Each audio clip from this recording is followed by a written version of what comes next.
আমি এটা বানালাম। দেখেছো কিরকম ভাবে এটা সুন্দর সেদ্ধ হয়ে গেছে, আর এর মধ্যে গ্রেভির জুসটাও ঠিক ঢুকে গেছে। দেখি ওকে কি বলে। মানে নাও, কেমন হয়েছে গো? ভাল লাগছে? কিরকম? তুমি তো কুসুম খাও না, তাহলে আজকে কুসুম খেয়ে নিলে কেন? এই একটা রিক্সে রান্না শুরু করেছি। প্রথম ডিমের কুসুমের থেকে সাদা অংশটাকে আলাদা করার। একটু আমার কাছে এটা টাফ লাগছে, চেষ্টা করতে এদিকে।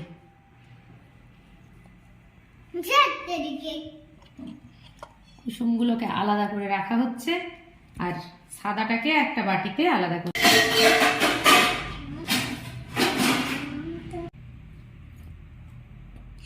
ওটাতে আমি একটু নুন, একটু হলুদ আর একটু গোলমরিচ দিয়ে নেব।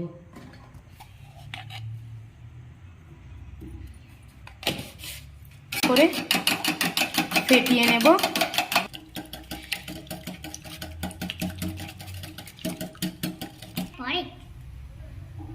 আমি ফ্রাইং প্যানে অল্প তেল নিয়ে নিচ্ছি, নিয়ে সাদা অংশটাকে সুন্দর করে ভেজে নেব। গরম হয়ে গেছে, আমি এবার সুন্দর করে এটাকে ঢেলে দিচ্ছি। গ্যাসটাকে লো থেকে মিডিয়াম ফ্লেমে রেখেছি, ধীরে ধীরে এটাকে হতে দেব। হলেই একটু ভালো হয়।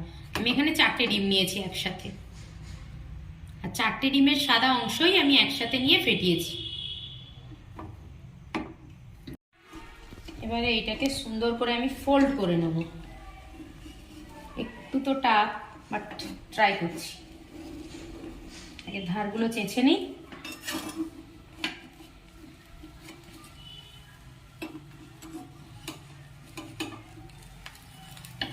আমি ধীরে ধীরে এটাকে ফোল্ড করব।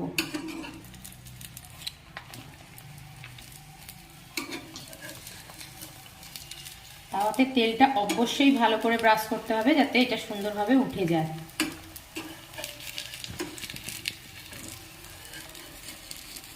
একটু ধৈর্য ধরে করতে হবে।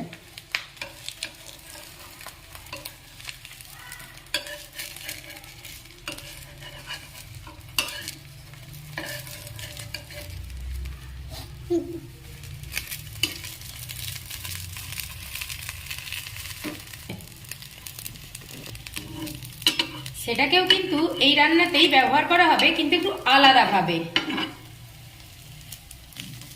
এবার এটাকে আমি পিস করব সুন্দর করে। ব্যাপারটা দেখতে কিন্তু ঠিক ধোসার মতো হয়ে গেছে। এবারে স্লাইসগুলোকে সুন্দরভাবে কেটে নেব ছোট ছোট করে। এবারে হয়ে গিয়েছে, আমি গ্যাসটা আগে বন্ধ করে নিলাম, নিয়ে এবারে এখানেই আমি সুন্দরভাবে পিস করে নেব।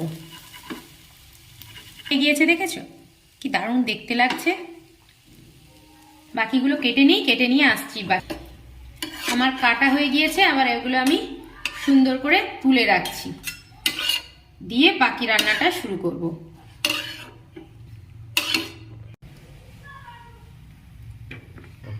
তেল দিয়ে নিলাম, আমি গোটা গরম মশলা ছেড়ে দিয়েছি, তার মধ্যে দিয়েছি এলাচ, দারচিনি আর লবঙ্গ, আর এর সাথে একটু তেজপাতা আর শুকনো লঙ্কা দিয়ে নেব।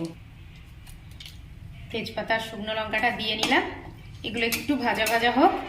তারপরে আমি যে পেস্টটা বানিয়ে রেখেছি সেটা দিয়ে দেব। দিয়েছি আদা, পেঁয়াজ, রসুন আর টমেটো।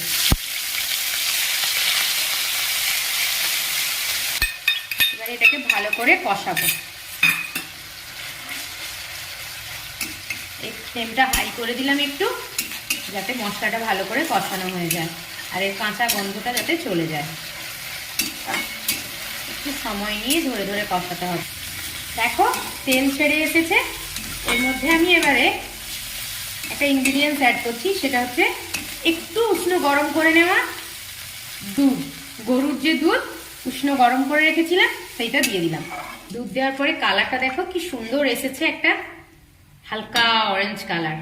আমি কিন্তু এতে হলুদ অ্যাড করছি না, এটা হলুদ ছাড়াই আজকে করছি। তোমাদের যদি মনে হয় অল্প করে হলুদ দিতে পারো, না দিলে বেশি ভালো লাগবে। দেখো কি সুন্দর একটা ক্ষীর ক্ষীর টাইপের হয়েছে, কালারটা দেখতে যা লাগছে। এ দেখো ফুট নিয়ে নিয়েছে। এবারে এতে আমি যে ভেজে রাখা ডিমগুলো ছিল সেগুলো দিয়ে দিচ্ছি, দিয়ে একটা খানিকক্ষণ ফুটাবো।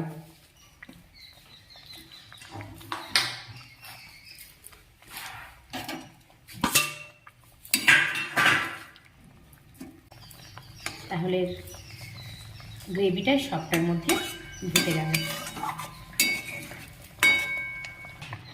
এবারে আসল জিনিসটা দিচ্ছি, আস্তে আস্তে এটা ছেড়ে দিচ্ছি। এটা হচ্ছে সেই ডিমের যে হলুদ অংশটা আমি রেখে দিয়েছিলাম, ইয়োগার্টটা আস্তে করে ছেড়ে দেব।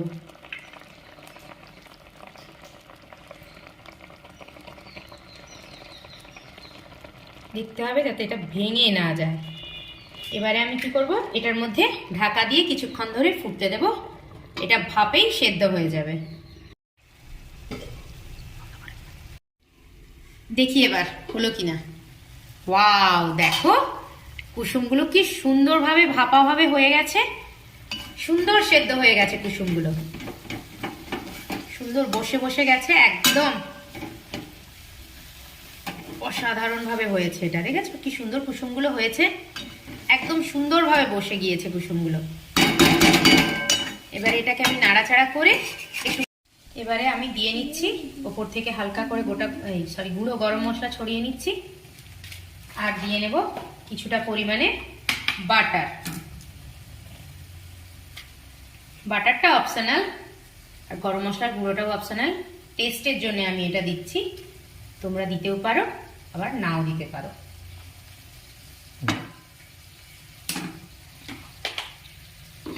বাটারটাকে একটু হালকা মজে যেতে দেবো, দিয়ে আমি এটাকে তুলে নেব।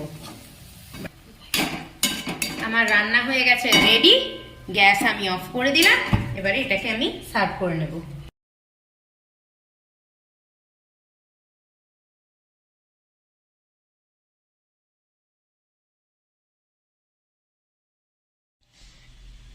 মোনা, তোমার জন্য আজকে আমি একটা অন্য রকমের খাবার বানিয়েছি, খেয়ে আগে বলো তো মা কিরকম হয়েছে।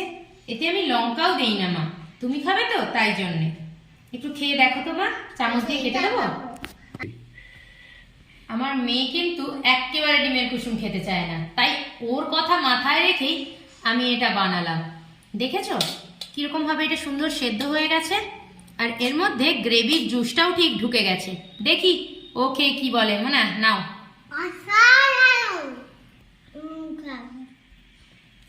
কেমন হয়েছে গো? ভাল লাগছে? কিরকম? তুমি তো কুসুম খাও না, তাহলে আজকে কুসুম খেয়ে নিলে কেন? এই বানানোটা ভালো লেগেছে। আর এটা খেয়ে দেখ তো কেমন হয়েছে, দেখ কি সুন্দর মতো করেছি। একই ডিমের দুরকম অংশ। দেখ তো মা এটা কেমন?